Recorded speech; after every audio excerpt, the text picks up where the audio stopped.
Digo, esas ideas que van a ser de alguna manera la columna vertebral, que van a seguir sosteniéndolo, esos nucleamientos de hombres de pro, porque no son gente con pueblo en ese momento, son gente de la ciudad que son los caballeros orientales, que están haciendo el periodismo del 22 al 23, cuando Lecor se ha tenido que retirar, se ha pronunciado por el imperio, acá queda la costa, y entonces los patriotas orientales, los patriotas empiezan a mover, a actuar, a escribir sus periódicos, y en esos periódicos se definen líneas de ideas.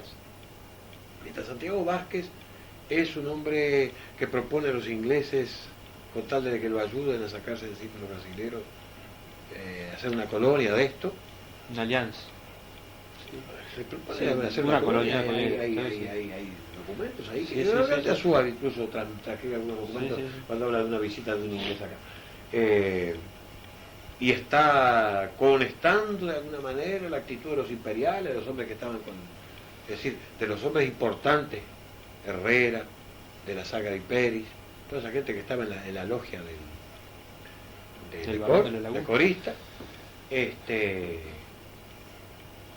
y está atacando al federalismo con argumentos muy serios, muy buenos. Vale la pena leer lo que dice Santiago Vázquez del federalismo, el por qué son federalistas los caudillos de la gente de pro del interior de la Argentina, de las Provincias Unidas, porque eso va a reflejarse después, va a explicar algunas actitudes de Rosa, incluso.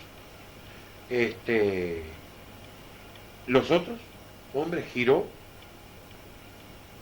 Actuña y Antonio Díaz, desde el Aguacero, desde la Aurora primero, desde el Aguacero ya concretamente, atacando a los... aporteñado además Santiago Vázquez. Nosotros vamos a estar siendo enemigos de los porteños y antiartiguistas Santiago Vázquez, atacándola.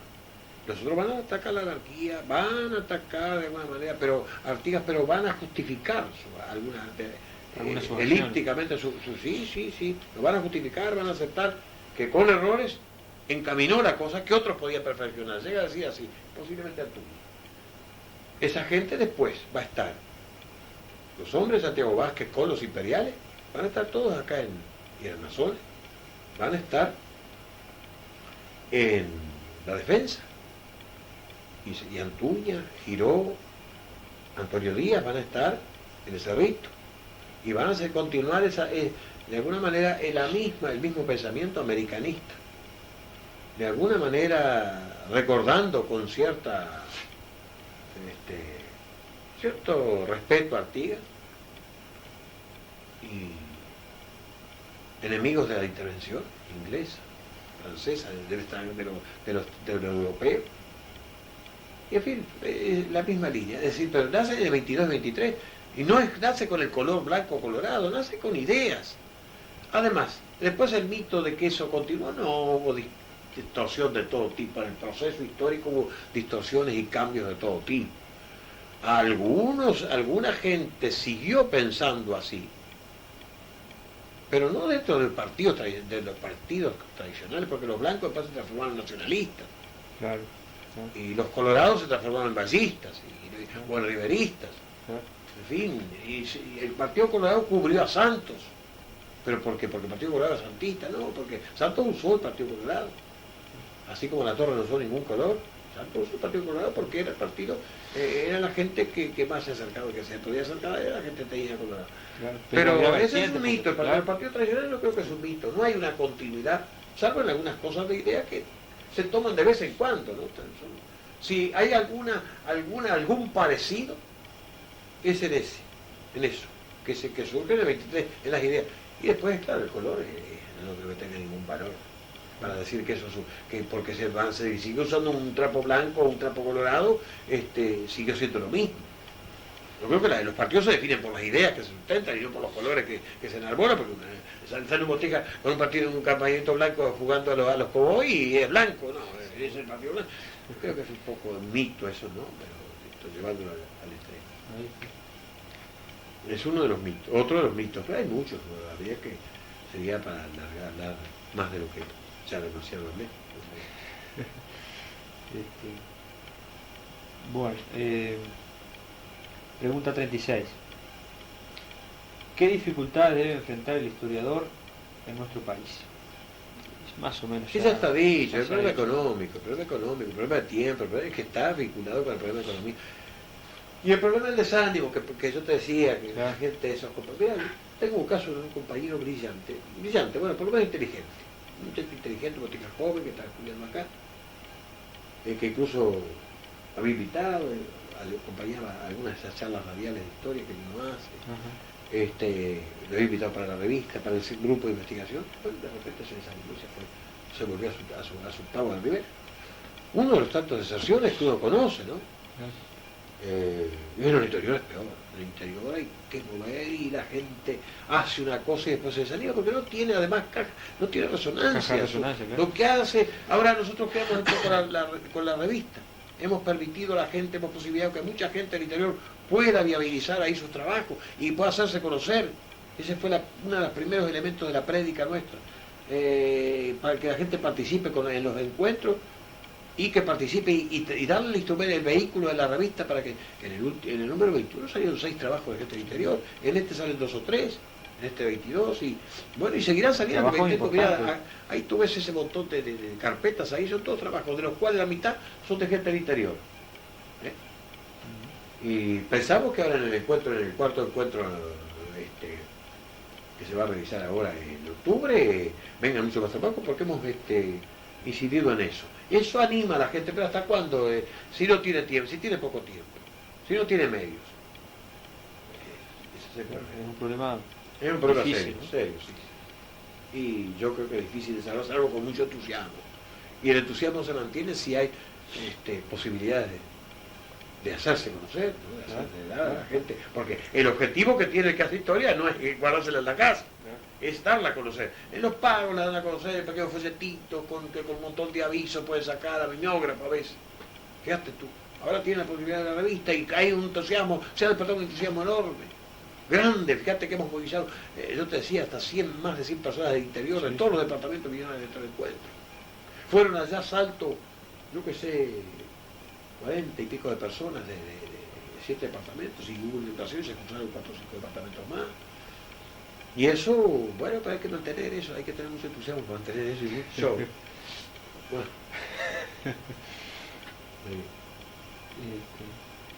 Bien, pregunta 37. ¿Estima que el problema de la falta de recursos inhibe el desarrollo de las investigaciones? Bueno, yo creo que vamos a obviar esa respuesta, está contestado, ¿no? Ya está dicho y repetido. Claro que sí. Es evidente que a veces ni para... ¿Hasta cuánto te sale la fotocopia? Sí, uno que yo que saco a veces montones de fotocopias, libros que son o documentos que ahora no te dejan fotocopiar, que ahora todavía ni dan, ni tienen microfilm. Allí en la biblioteca había una microfilmadora perfecta, en la ocupación militar, a razón con eso, no sé dónde puede dar. La desarmar. Yo creo que ella utiliza la desarmar porque le pareció que por día o una cosa así. Era un elemento cultural y era una amenaza terrible. Claro, marxista había ser. No, y yo digo, porque fíjate que a uno mismo lo criticado de marxista y yo creo que ni por ósmosis. A veces algún manual cayó en mis manos, lo pasó rápido, ¿no? En fin, la cosa no es eso como el microfilm y los elementos para pasar los microfilm, que los pocos microfilm que hay, los periódicos del 23, 22, 23 que yo te estaba comentando, sí, que fueron motivo de algún subcapítulo de este libro así platina, eso está todo microfilmado, mal microfilmado, pero además hay que pasarlo a mano.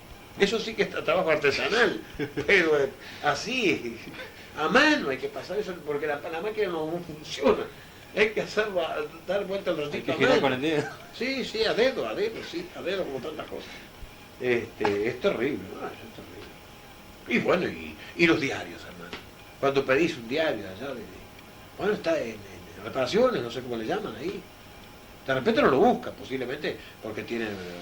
Sí, o porque aquello está mal organizado a lo mejor, pero sobre todo, porque además alguna vez inundó y un montón de hierro Quedó quedaron todo ahí destrozado. tirados, porque además los enemigos, la gente de las tropas de ocupación allá en el Palacio Legislativo, Es arrasaron increíble. con toda la colección que era más importante de la biblioteca, con toda la colección de periódicos del interior, porque era muy pesado todo aquello y entonces ¿qué hicieron? A la fábrica de papel. Ahí está, la fábrica de papel. Es cosa, entonces acá, esto es solo la falta de medios, sino la falta de aquello que habíamos hablado al principio. No hay conciencia histórica. Estos amigos, ¿sabés lo que daba pena verlos allá en el Archivo General de la Nación? Un montón de gente esta que se pone la cosa verde oliva, ¿no? Sí. Que iban a veces medio disfrazaditos, pero vos le veías con el pelito cortado y además que caía un tipo y se plantaban ahí, ya se echaban todos, ¿no? Iban en bandada. ¿Y qué buscaban? A ver los nombres de los militares, que moverías así, ¿no? Y hacer las listas de los militares, tal lado, tal otro, cosa. Después contribuye en el todo puede ser una importancia, pero que era solo eso. Todo es así, es decir, despreocupación y malevolencia también. Hay gente que va y martiriza los documentos, Los subraya de repente, los subraya, los corta, los saca, han descubierto gente ahí sacando. Y gente no sabe por qué lo hacen, porque yo creo que ni saben ellos, porque por un poco de vicio, ¿no? En fin, hay muchos factores, pero sobre todo el gran factor es la carencia económica. Y el otro factor no es una acusación. Puede decirse, el gobierno no tiene medios, pero tampoco se preocupa de facilitar cosas. Digo, no estoy contra los viajes al exterior, ¿no? Me parece importante hacerlo, pero qué importante sería facilitar los viajes de gente joven. No nosotros los viejos, gente joven que quiere investigar, que estaría dispuesta a investigar y que serviría para animarlo. Facilitarle un viaje. ¿Qué le costaría al gobierno dar becas? Es decir, suprimir que no sea tan representativa la cosa de todos los grupos políticos, que hasta el Partido de los Trabajadores, aquel partido cualquiera fue allá, ¿no? Va por ahí para representar, para que vea que hay pluralismo.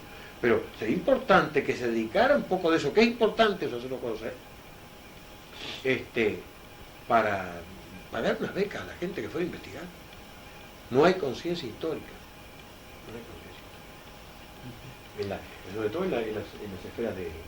No hay interés tampoco, mira, en ningún partido, lo veo, en los políticos no les importa mucho. Claro, sí, la pregunta que viene se refiere a esto, si hay interés a nivel oficial por la investigación histórica, ¿no? No, absolutamente ninguno. Te digo, con alguna contribución, posiblemente para tener un viso de cosas y preocupación por la cultura del municipio, algún concurso por ahí del ministerio.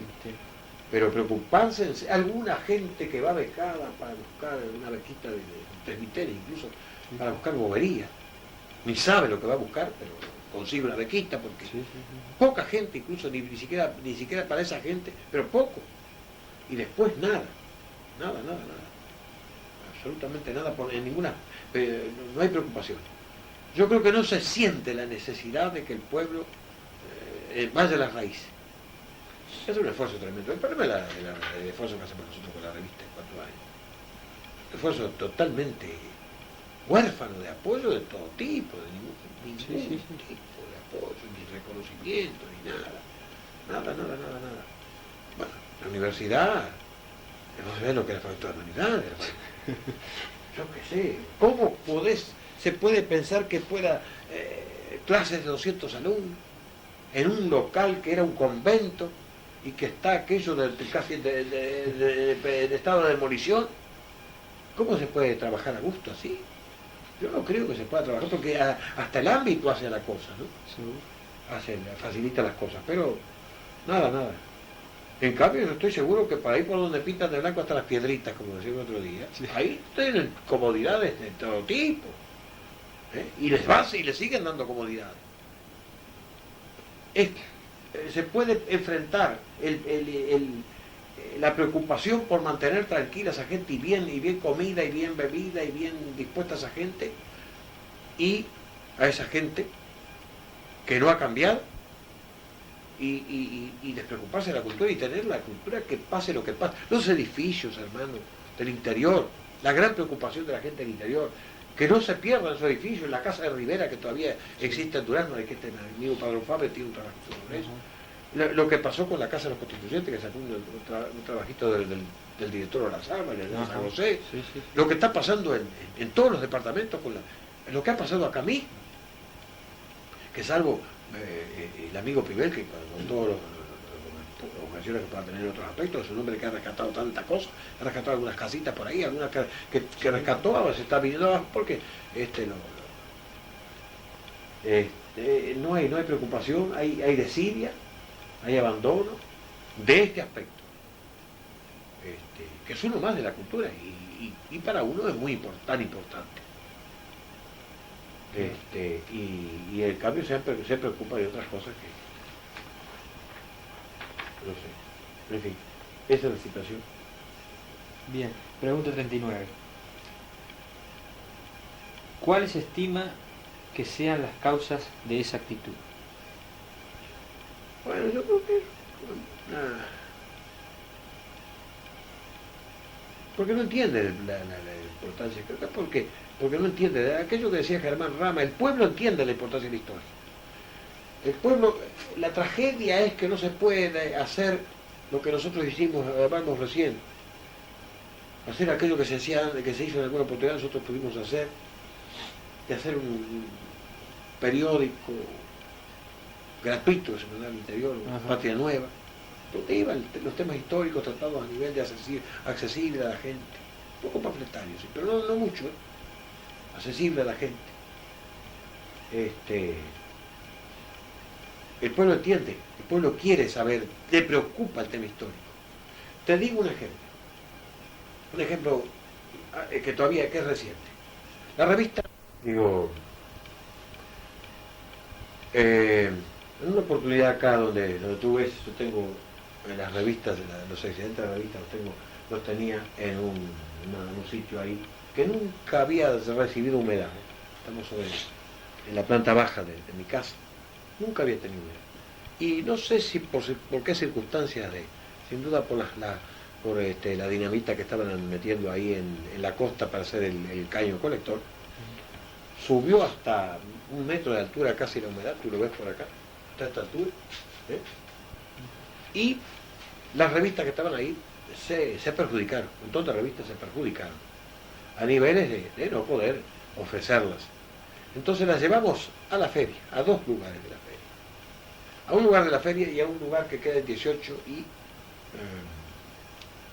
una de esas calles, la que desemboca, Arena Grande. No, Arena Grande no, la otra, la que desemboca la biblioteca. Tristán Narvaja. Tristán Narvaja. Bueno, la llevamos sacarla, para no perder todo y para que se aprovechara, porque adentro la llevamos ahí. Se han vendido cientos de revistas así, hará 3 meses que ocurrió esto, pero así, la pusimos a un precio 200 pesos. La revista hoy cuesta 800, algunas que incluso costaban en aquel tiempo 90, 70, 90. La gente las compra. Compramos así, las compra, porque le interesa. Si nosotros hubiéramos podido mantener un precio accesible a la gente, un precio accesible a mucha gente, de repente la gente no se da cuenta que compra un diario y le cuesta, compra un diario, por ejemplo, un periódico y le cuesta 200 pesos, y una revista cada 4 meses, cada 2 meses le cuesta 800, no es mucho una revista, pero la gente eso no lo ve, hay opciones. Si la gente entiende la historia, entiende la importancia de la historia, quiere conocer historia, está cansada de las historias oficiales, que son repeticiones emperifolladas de HD, porque andan por ahí, sin despreciar a nadie. Las oficiales, las que se usan a nivel oficial. Hasta el presidente del Tribunal Militar escribió historia. Esa historia oficial. Pero la gente que está en las altas esferas no entiende, o si entiende no se despreocupa. El señor Sanguinetti le gustaba la historia, la esposa es historiadora. Yo no he visto mover un vintén, ¿no? un vintén para preocuparse, como te decía, de pagarle a gente que hacer un concurso de repente y darle unas 5 o 6 becas para que esa gente vaya, algunos a Brasil, otros a... No costaría mucho. Y sería importante como aliento, eso sería importantísimo. ¿Eh? Bueno, eso no se hace. Yo creo que lo que hay es despreocupación, preocupación inmediatizado por los problemas políticos, por la politiquería, por la cosa menor, que para ellos es mayor, por supuesto. Nada, dependen de eso, ¿no? Son políticos profesionales, no te olvides, ¿no? Entonces no se olvidan, todo lo demás es función de sus intereses, pero no hay una política de la cultura, ni hay una, menos en la materia de cultura histórica, no hay despreocupación. No creo que sea por maldad, no creo que sea por ensañamiento, por la cultura, no, es un tema menor.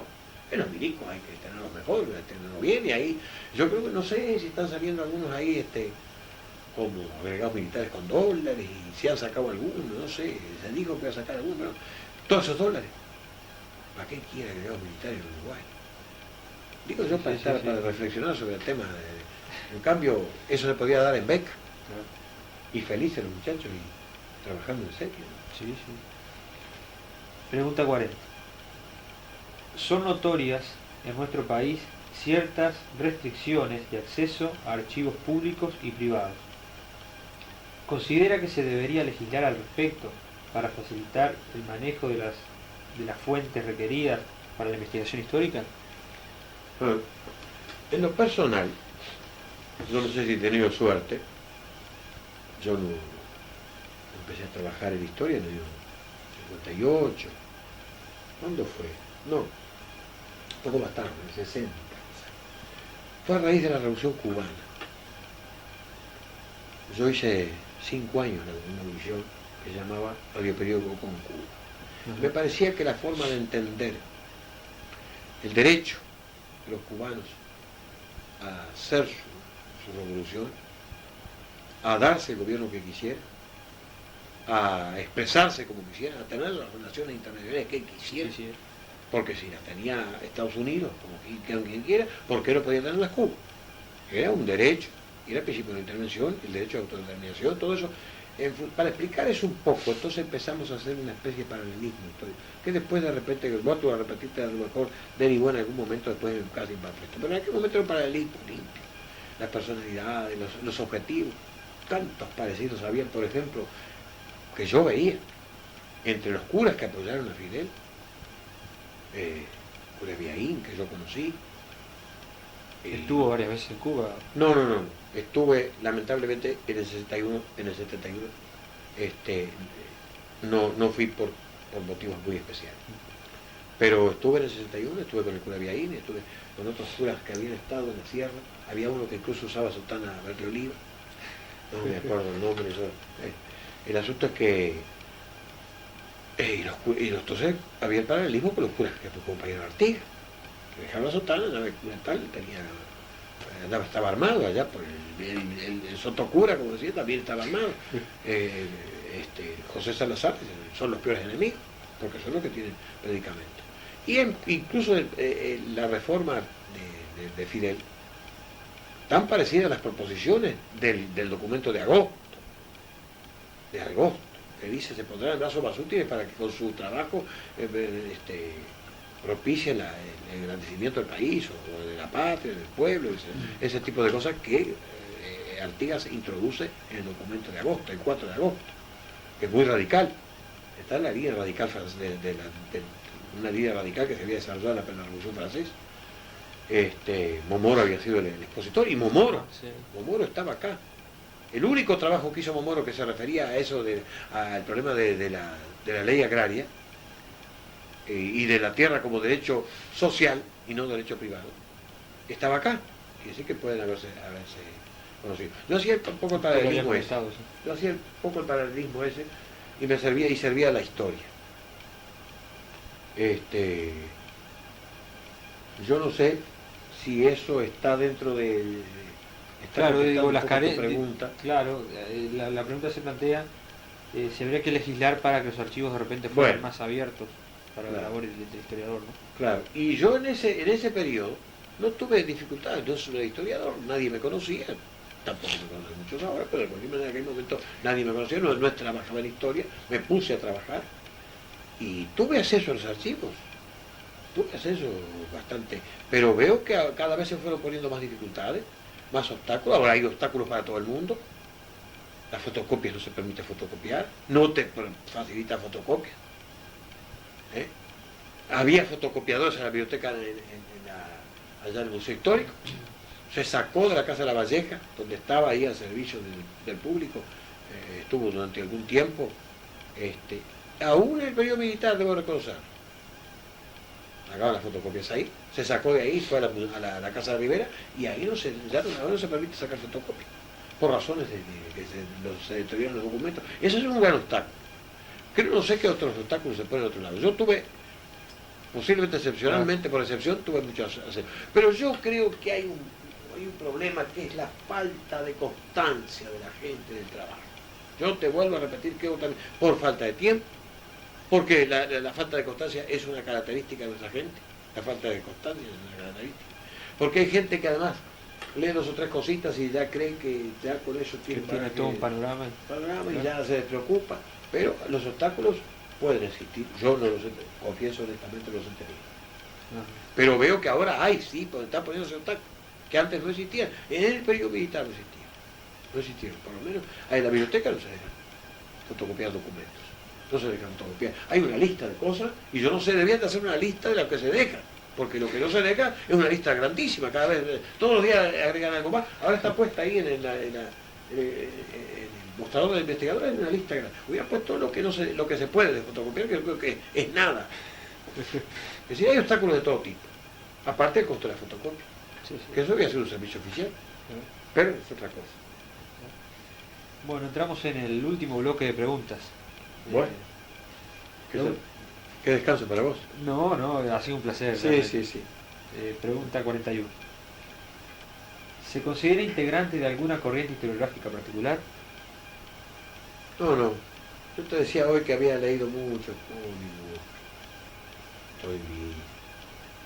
Dilthey, algunos contestatarios, algunos heterodoxos del marxismo, Lucas, Guaradí, porque también se dedicaron a la historia. No, creo que he encontrado un poco en todos algo que importa, ¿no? Heterodoxo podría ser, podría decir heterodoxo. Pero precisamente quizás por mi falta de formación profesional o de formación académica, ¿no?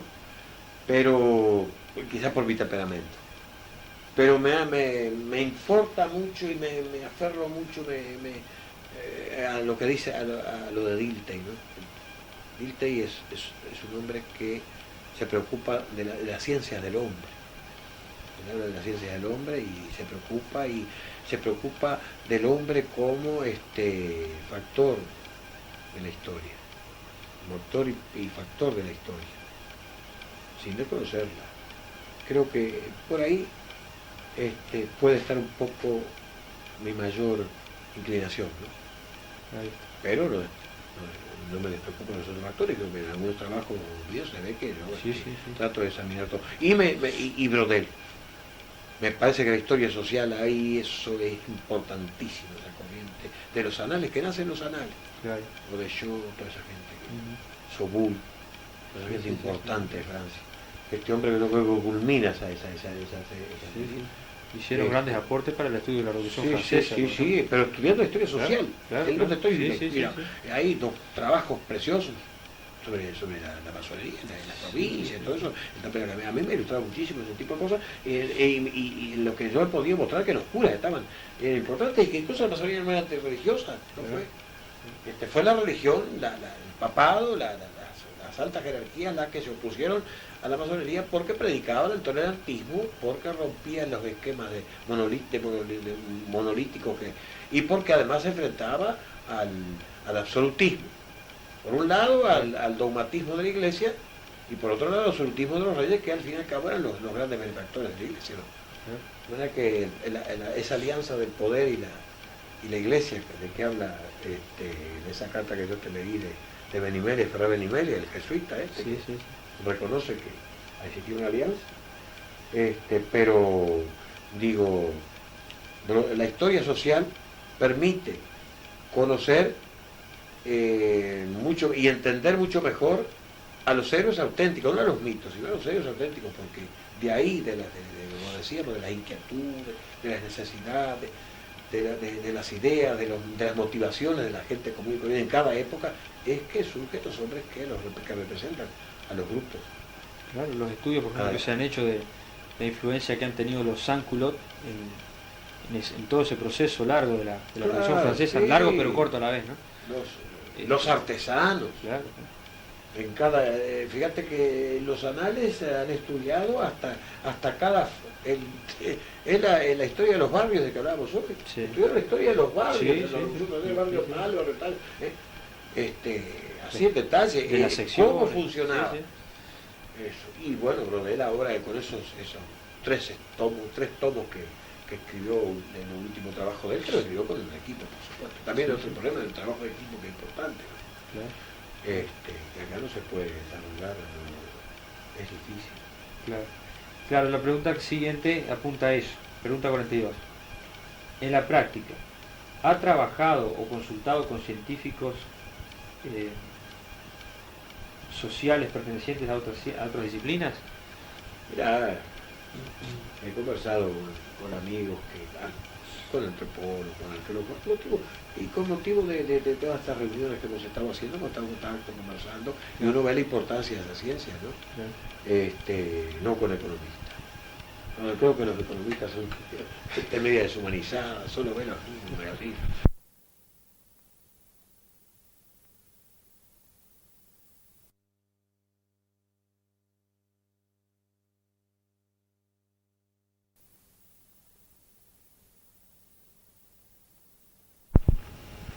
Bueno, sí, pero entendí la importancia que ya había visto. Mira, hay un libro de Girard, Rafael Girard, un francés.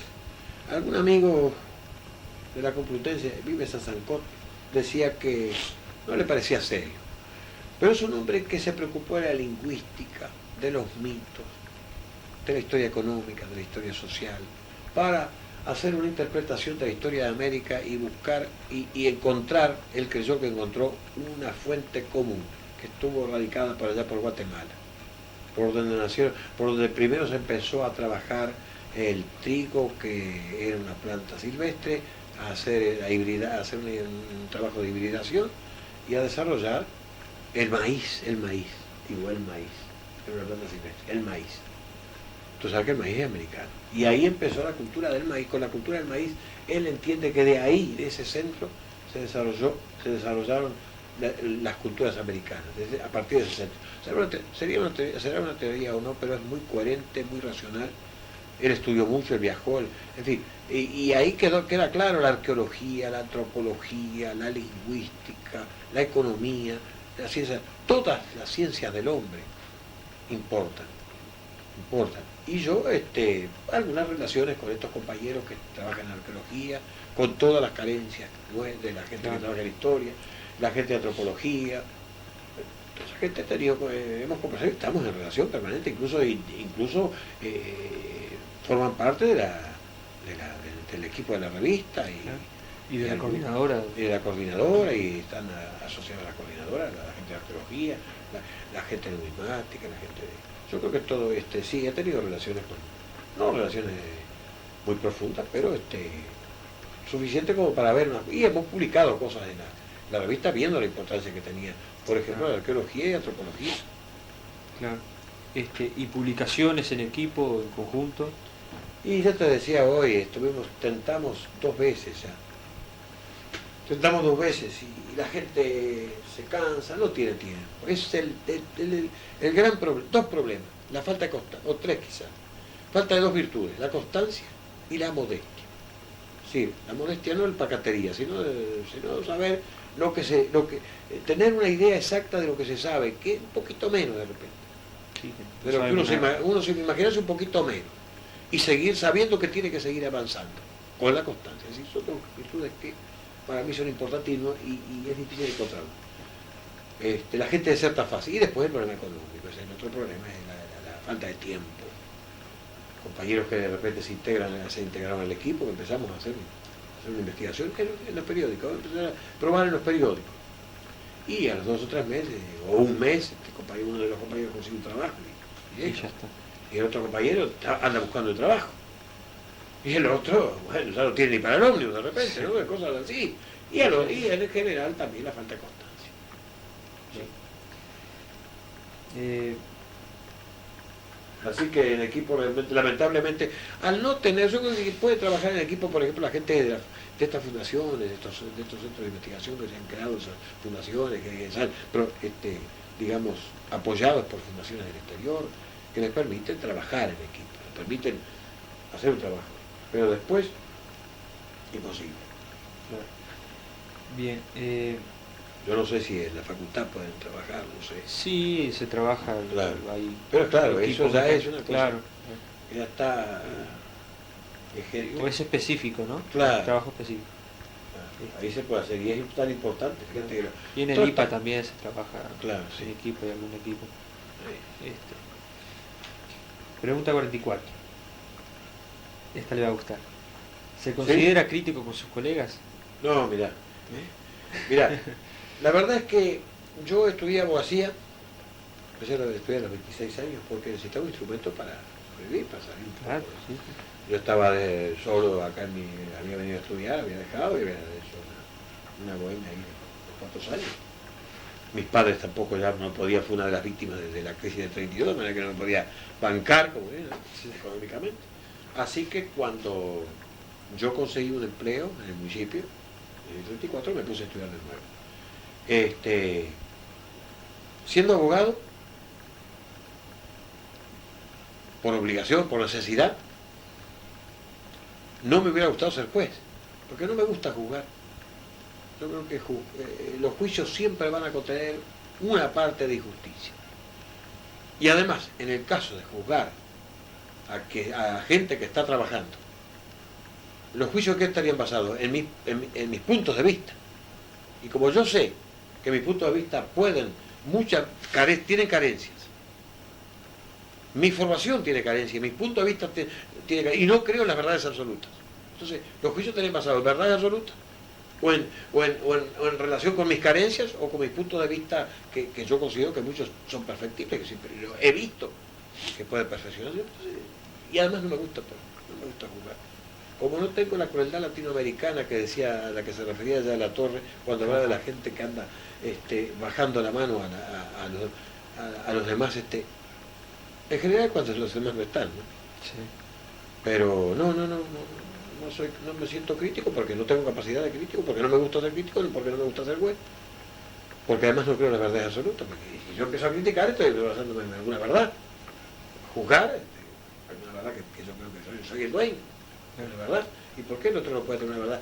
Una parte de la verdad que se complementa a la mía o qué? O una verdad, una parte de verdad que yo no tengo. Sí. Yo creo que no me gusta. No le... Pregunta 45. ¿Estima que esa es una actitud concurrente al mejoramiento de la producción historiográfica nacional? Si no fuera un juicio, no fueran críticas como juicios, emitidas como juicios, sino la crítica, la conversación, el intercambio de ideas, que no, yo no creo que eso ya no es crítica, el intercambio de ideas no es crítica, la objeción de la idea del contrario, pero en un enfrentamiento de posiciones, eso es positivo, pero la crítica por la crítica misma, vuelvo a repetirte, es la crueldad latinoamericana, sí. Es un instrumento de crueldad que Aya de la Torre lo vio muy claro y lo denunció. Yo lo veo así, ¿verdad? También entiendo que puede haber otra opinión. Y yo creo que acá serían más los que opinan a favor de la crítica que en contra, ¿no? Sí. Me da la impresión. Sí. Pregunta 46 y última de este repartido. Bueno. Del repartido. De este. Ahí. ¿Qué evolución reconoce en sus criterios históricos durante los últimos años? Bueno, yo creo que está un poco a través de todo lo que hemos conversado se ve, ¿no? No creo en las verdades absolutas. La historia es permanente revisión, permanente. En cada documento que uno ve, en un mazo de documentos que uno encuentra, que uno trabaja, encontrás alguna cosa que te hace modificar algún aspecto de tu posición, algún detalle de tu posición, algún detalle de tus juicios, algún detalle de tus observaciones anteriores. De manera que, porque la historia es eso, es permanente revisión. No hay un revisionismo. Puede haber una etapa de revisión a fondo, pero la revisión tiene que ser permanente. Un reciclaje permanente de los conocimientos, porque primero que no podés, si no hay equipo, y ese es el otro problema, no podés tener acceso a todos los documentos, llegar a todos los documentos para estudiar bien una etapa. Mira que a mí me gusta estudiar bien, me dedico a los diarios, de la época cuando hay diarios, a la bibliografía, porque siempre te trae elementos o por lo menos datos en donde te podés encontrar alguna cosa, a los documentos. Pero siempre estaba revisando. El cambio más importante es que yo te decía que de una historia panfletaria que yo creía que servía y que posiblemente tenía algún servicio que podía prestar, porque no era utilizada con malas intenciones ni con maldad, sino para un aporte que pretendía ser constructivo, de difusión, con una intención, a una historia un poco más desapasionada, más cerca de la objetividad, claro, siempre en función de las coordenadas mentales que uno maneja, y sobre todo si algún juicio se emite, no es para condenar un hecho histórico o un personaje histórico, sino para emitir un juicio comprensivo del personaje en su época. Y si algún juicio emitís con respecto al personaje en su época, tratás de emitirlo no a través de lo que dijo un hombre de la época, que vos decís que ese hombre podía estar más desapasionado. Por ejemplo, el caso del juicio sobre Larrañaga. Yo he cambiado sobre Oves, he cambiado sobre Herrera, los he visto, los ubiqué en otro estante, ¿no? Sobre muchos personajes de estos, no sé por qué, creo que eran hombres inteligentes, en un momento que solo Artigas y muy pocos vieron claro, no se le podía permitir esperar que todos vieran claro, además sus intereses pesaban, sus relaciones, sus cosas. Pero Larrañaga, que yo no lo vi nunca bien, porque es un hombre que siempre fue diputado de Zarratea, después fue diputado artiguista, después cuando no lo dejaron ser diputado artiguista, lo rechazaron, no se inmutó, aceptó un cargo de la misma gente que lo había rechazado, un cargo de su vicebibliotecario, vino después acá como vicario cuando triunfan los artiguistas de Montevideo, pero fíjate, viene en el seno, en el momento en que se está desarrollando una conspiración antiartiguista en que hay dinero, hay 2.000 y pico de patacones, 2.400 patacones, está documentado, que se le dan por parte de Planchón y de la gente de la logia, para que vayan a hacer propaganda antiartiguista al Paraná, lo que da motivo a la expulsión de esos curas allá, y puestos unos frailes ahí en lugar de esos curas, que hay una protesta, Planchón, una amenaza de comunión que da lugar a una carta muy célebre de Artigas, muy violenta, muy dura de Artigas. Y le mandan incluso curas acá que están, dicen, que Artigas nos quiere echar. Viene Larrañaga, está en eso, está en ese grupo. No se puede decir Larrañaga vino con ese objeto, pero deja. Él estaba ahí. Pero estuvo ahí y estuvo siempre opuesto a Artigas. Y entonces después, pero adula a Artigas. Viene la invasión portuguesa, y entonces el hombre se explaya ahí. Va a recibirlo al hombre, lo nombran a él, por algo lo nombran a él, para que vaya justo. Bueno, sería porque era la representación de la iglesia uruguaya, posible, de la oriental. Para recibirlo, bajó palio, lo recibe en la ciudad. Le canta contentísimo de haber sido el Tedeum Laudamus. Después está toda la ceremonia. Y después lo nombra, por algo lo nombra, diputado, junto con Bianchi, para pedirle al rey, al príncipe, al rey portugués, que acepte la provincia oriental como un estado más, una provincia más. Y allá, entonces, el juicio, ¿quién lo hace? Lo hago yo, lo hace Mahler. El embajador francés dice: vi a estos infames traidores, entrando, etcétera, etcétera, en las cámaras reales. Infames traidores, dice él. Dice Mahler. Entonces el juicio yo lo traslado a Mahler, yo no hago el juicio. Yo pensaba que era un poco así, pero no. Ese juicio no lo he modificado, pero todos los demás juicios sí. Yo creo que los juicios de los hombres históricos, lo dice Brodel, que yo creo que tratado en Sí. alguno de los libros, yo transcribo eso, Sí, sí. no se debe quejar. En el último libro. Es difícil jugar a los, no se debe jugar a los hombres, y ni menos a los hechos, y enojarse con los hechos son porque, por algo ocurrieron porque las circunstancias estaban dadas para que eso ocurriera. Los que perdieron porque estaban fuera de tiempo. Estaban fuera de tiempo. Artigas Hasta estuvo fuera de tiempo. Sí, sí. Artigas predicó, era un apóstol, no fue un político. Los otros estaban en lo suyo, era la revolución liberal y un proprietarista. Digo eso entonces, Y digo, hablando de eso, ¿no? Sí. Como se dijo, hasta la gota de agua más cristalina, mirada por el microscopio, de repente la claro, aparece. lo dijo Herrera eso. Ahí está. Claro. Entonces, un montón de bichos rarísimos, ¿no?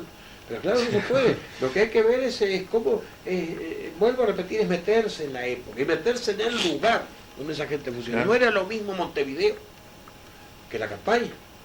Era otra gente, otras circunstancias, otras cosas, otra historia. La gente de Montevideo estaba mirando hacia afuera, nunca miró hacia la campaña, nunca le interesó salvo para recoger los frutos de la campaña, no importaba cómo viniera. Eran contrabandistas los que estaban en la campaña, cuando sacaban eso para el territorio portugués, pero no eran contrabandistas cuando le traían esos productos para que los vendiera la gente de Montevideo, etcétera, etcétera. Ahí está. Bien, Entonces sí cambié.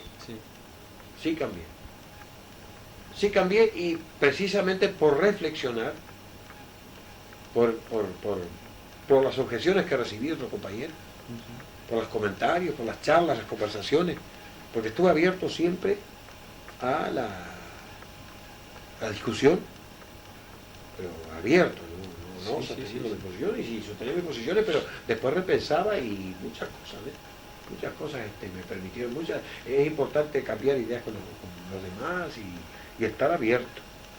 He cambiado, pero fundamentalmente he cambiado en eso, en defender la objetividad, la necesidad de objetividad, es honestidad intelectual.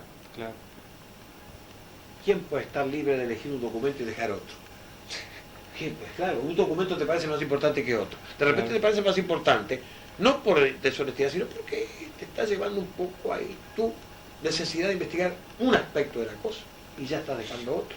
Ya eso no es objetividad. Pero es posible estudiar todos al mismo nivel. Das importancia a un personaje más que a otro, dejas a otro de lado en la oscuridad. Y de repente que el personaje, si después encontrás un documento que el personaje es importante. Ves a un personaje importante, ponemos Catalay Codina, el maestro de la castellana. Qué bien ese hombre, es un gallego que viene acá, masón, lo que quiera, viene en función un poco de su posición. Era gente que también sentía eso como lo puede sentir hoy uno que tiene una ideología. Lo sentía con autenticidad, aparte de que... Con honestidad. Con honestidad. Pero resulta que después ves las cartas que escribe, por ejemplo, desde allá de Paysandú, cuando está cargado de La Habana en Paysandú, que Paysandú era todo el norte del Río Negro. Sí. Y Paysandú es alto, y las cartas, el odio contra los indios, charrúa. Ese hombre que era tan humano y tan bien acá en Montevideo, allá, entonces cambiás la opinión de ese hombre. Cambiar la opinión. Bueno, era un hombre de la época, era un hombre de Montevideo, un hombre que se había formado en la ciudad. Y va al campo y claro, los charrúas le molestaban, pero después también, cuando se terminan los charrúas, escribe, después de la batalla de Bernal, escribe, ¡viva la patria! Se acabaron los indios, dice. Pero resulta que después tiene que reconocer, también hay otros que no son indios, que también son iguales, y dice, ¿qué hacemos ahora con los que no son indios? Pero ya el problema de los indios fue la forma en que se enfocó el problema de los indios es importante. Para no condenar a Rivera, para no condenar... ¿No es un mito también, a veces, ese tema? Sí. Puede ser, sí. Puede ser, sí. Como Rivera, por ejemplo, Colorado, otro mito. Rivera no fue Colorado. Colorado fue la gente de la defensa.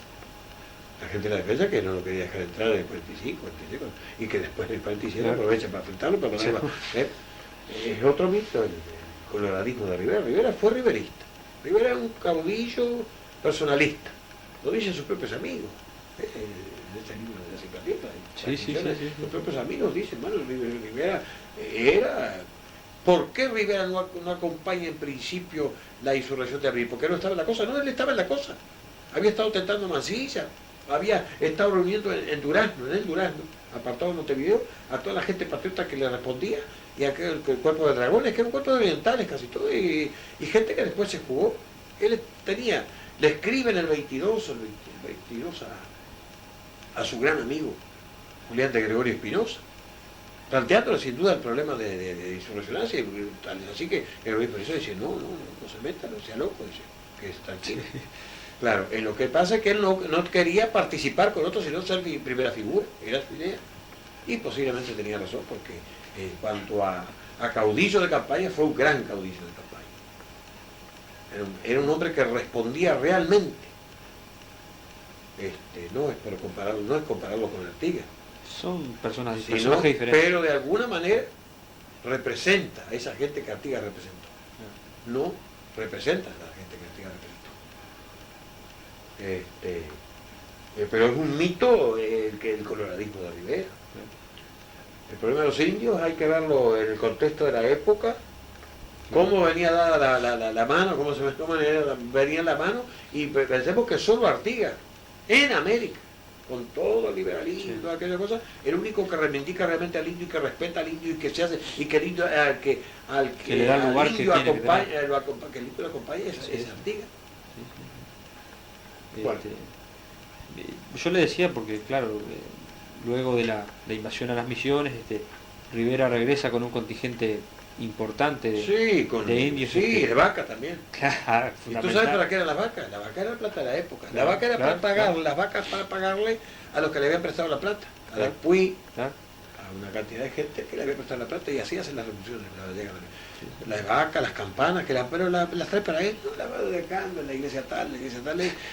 Claro, no. Pero si él malgastaba el dinero en la timba y en darle a los amigos o a las amigas también que le harían. Sí, el librito aquel que... El librito que le llama la Constitución. Seguro. Y si no lo mataba mucho. ¿Quiénes son los que se aprovechan ¿Acaso Rivera la aprovecha? Rivera lo usan.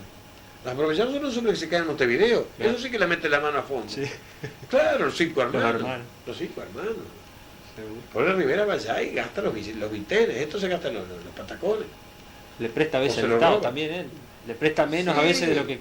No, y él además le da a los compadres, a comadres. Claro. Era un hombre muy dadivoso, ¿no? Sacaba a unos y le daba a otros. Pero no fue un colorado, fue un riverista. Es un mito. Ahí. Bien, aquí ha terminado el cuestionario, digamos. Sí. Y la charla. Esta charla inconexa. No, ha sido bastante bien hilvanada. Sí. Pero yo quisiera quizás preguntarle si usted quisiera agregar algo más, o si considera que quizás no se le ha hecho la pregunta que usted quisiera que se le hubiera hecho. No, quizás yo no incluí un tema que es importante, el tema de la unidad como tema trascendente, ineludible, necesario y de repente una utopía, pero no creo, yo creo que puede ser, que el tema de la integración de la unidad americana, ¿no? De la tragedia de nuestra unión, que es un tema que... Estados Unidos. Claro, Estados Unidos de América. A eso, bueno, hubo gente que siempre, yo creo que estamos en una etapa en que se ha comenzado en serio la cosa, a pensar en la unidad americana. Hay un fenómeno muy interesante acá en el país. El Partido Colorado siempre fue el propulsor, sostenedor del panamericanismo a través de Brum, del panamericanismo. Un instrumento de penetración norteamericana, de unidad panamericana, no americana. Es un invento norteamericano. Iberoamérica, Latinoamérica, o como quiera llamarlo, o Indoamérica, como decía Álvaro Torres. De esa unidad hablo, de la unidad de América, que es tan necesaria.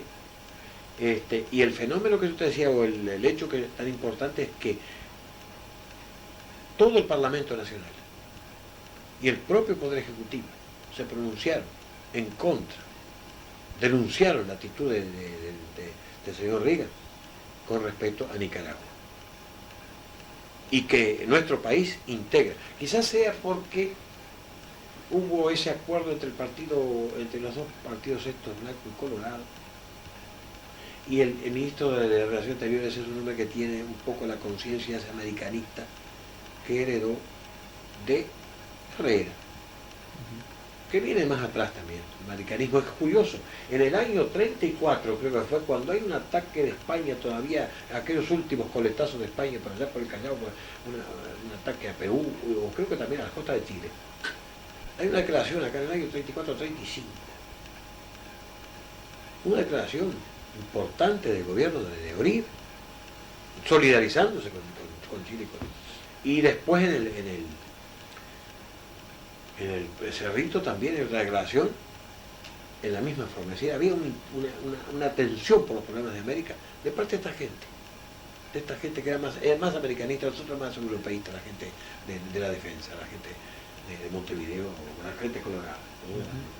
Pero ahora esa declaración es importante, es la comprensión de que América es importante y de que tenemos que ser solidarios con América nuestra, que decía Martí, con nuestra América, Sí, sí, sí. con América pobre, con América mestiza, con América, Iberoamérica, Latinoamérica, como sea, con esa América. Eso es importante, es un cambio importante pero también Refleja la mentalidad uruguaya, inclusive, creo. yo creo que refleja, o por lo menos que es un avance, que se da de arriba, cosa que antes no se daba arriba. Y otra cosa más es todo esto de estos manejos de integración en que acá se un poco trata de estar participando y ser protagonista, claro, protagonista de segunda categoría, para que ustedes se reúnen allá los Argentina y Brasil, pero Uruguay acompaña. Y lo que es el pacto andino y todo ese tipo de cosas, esta otra cosa, el consenso de Cartagena, todo ese tipo de cosas, va significando acercamientos que no son dados por la espada, por tener una espada, que eso depende de nosotros, el Pentágono, sino que de repente, ¿y por qué yo lo veo en la causa? Es la causa, la deuda. La deuda le toca los bolsillos a las clases dirigentes. Los acreedores extranjeros le están metiendo la mano en el bolsillo a la clase dirigente también, no solo el pueblo paga, la clase dirigente también paga, que también son pueblos, por supuesto, que son a otro nivel.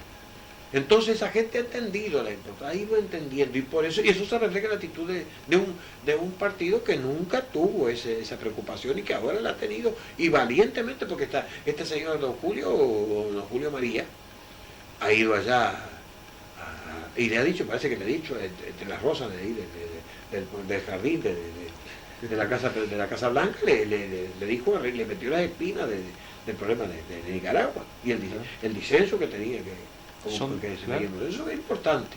Son dos temas que unen América Latina, entonces. Claro. La deuda y la paz. Y la paz. Querer lograr la paz, ¿no? Y sobre todo la defensa, esa que nosotros que se hizo y que hablamos hoy, la defensa del principio de intervención y el derecho de autodeterminación de los pueblos, que son para los países desunidos como estamos nosotros y para todos los países chicos del mundo, son temas esenciales. Una vez con Quijano, no sé por qué circunstancia, uno estaba un poco de Quijano y dice, no terminó. El problema del principio de autodeterminación de los pueblos hay que seguirlo manteniendo para América, es importante, mientras no nos unamos. Y Ugarte decía, unirnos para tener los propios y ser respetados en el consenso de las naciones del mundo. Europa, con todos los problemas de los países europeos, de seculares que los dividían, se unen en función de los intereses. Y ahí está la economía funcionando. Pero también está la defensa de las raíces, de la cultura, que está amenazada por una cultura y una potencia hegemónica de un lado y la del otro, amenazadas ahí por los intereses de las potencias de un lado y de otro. No tienen signo, los intereses imperiales no tienen signo. Todos los países que llegan a ciertos desiertos, creo que no sé si Martí o Torres Caicedo, no tenemos que enojarnos con los Estados Unidos, porque al fin y al cabo como país grande, todos los países que se han engrandecido en el mundo han tratado de avasallar a los otros porque se sienten mayores, se sienten grandes. Entonces, el problema es nuestro, unirnos para defendernos, para ser grandes, no para oprimir a otros, sino para poner una valla. La unidad americana, es un tema lindo, un tema que a mí creo que es uno de los grandes principios que nos puede unir a todos. Lo que pasa es que se buscan a veces las cosas chicas de la sociedad y se olvidan las cosas importantes. Claro. No creo que haya más que decir, ya hablé demasiado Bueno, a esta altura. yo le quedo enormemente agradecido No, por favor. por el tiempo que hay pensado para nosotros, ¿no? Con mucho gusto, porque fíjate que tú sabes que me gusta charlar, y algunos otros saben también. Cómo no. Ha sido un placer y Sí. no es pasarle la mano por el lomo, digo. No, además no tiene sentido, no, claro. yo sé que hemos pasado bien, yo estoy... ahora, me gustaría que sirviera para alguna de las cositas que se pudiera rescatar, pero ¿Cómo no? podría No, rescatarse. Pero sobre todo yo creo que lo rescatable, esto que es lo de la unidad americana, pues eso es lo más rescatable de todo. Lo otro es cosa personal, casi mucha cosa personal, muchas cosas casi autobiográficas, ¿no? pero no, Esa es es fundamental para... usted hace historia, todos hacemos historia, como usted lo ha manifestado en la entrevista, ¿no?